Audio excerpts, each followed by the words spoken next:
final day of con. We came in the back entrance so we could experience a different entrance for those that haven't been here. The other lodges you could rent, but that was not included with the group discount, which is why we didn't end up going there.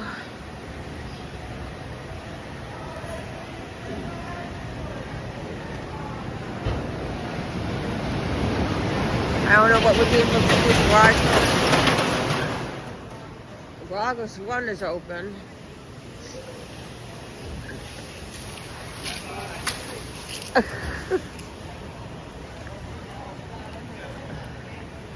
Okay, well, here's a different view.